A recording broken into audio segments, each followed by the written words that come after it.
Have you ever seen an earthquake? They're pretty scary.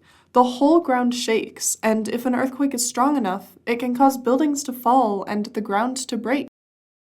I'm at the San Andreas Fault in California, and it's really interesting.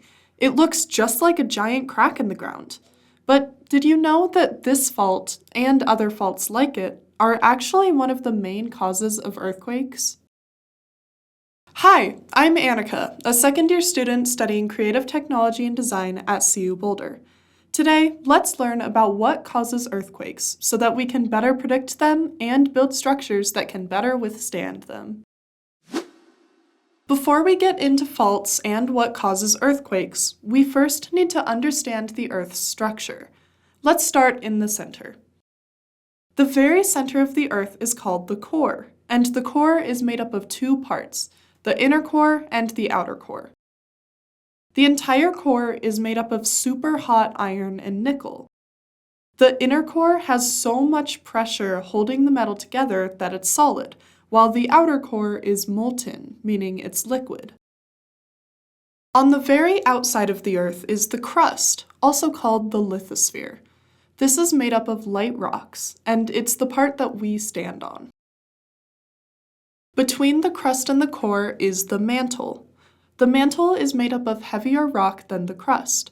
Most of the mantle is actually solid. However, the part right underneath the crust, called the asthenosphere, is actually semi-molten, meaning the rocks are partly melted. The rock here acts a bit like silly putty. This upper part of the mantle interacts with the Earth's crust in a very interesting way. You see, the Earth's crust isn't all one piece. Rather, the crust is made up of tectonic plates, giant sections of Earth that fit together kind of like puzzle pieces. However, they aren't connected to one another. These plates are all kind of floating on the semi-molten part of the mantle, and the mantle actually moves the plates around very, very slowly, causing the continents to move around over super long periods of time, which we call continental drift. But how does the mantle move around the crust? Well, in the mantle, there's these things called convection currents.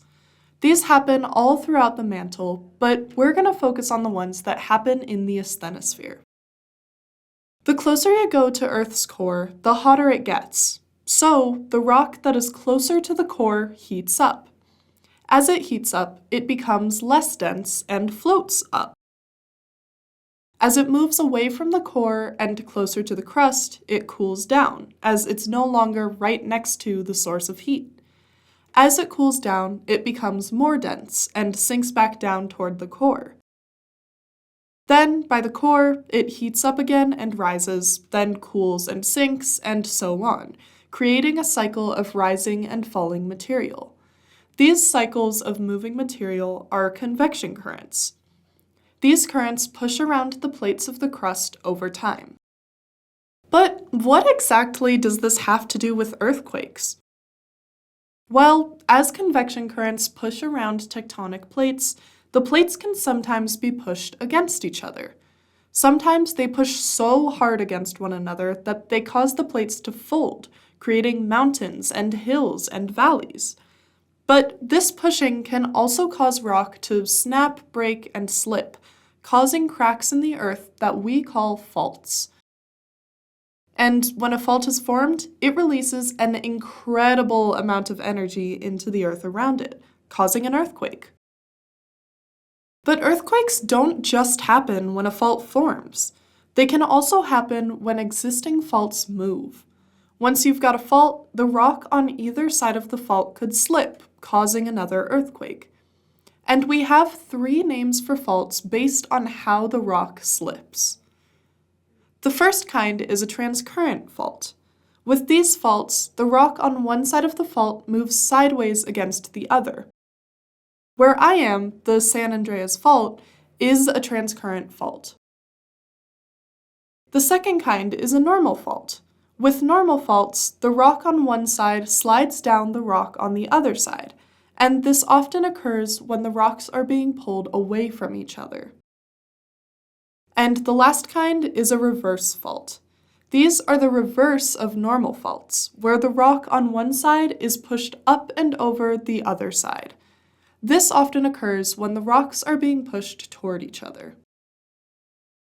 So, to summarize, the Earth's crust is made up of tectonic plates that are slowly pushed around by convection currents in the mantle. When plates are pushed against each other, they can break and cause big cracks in the Earth called faults.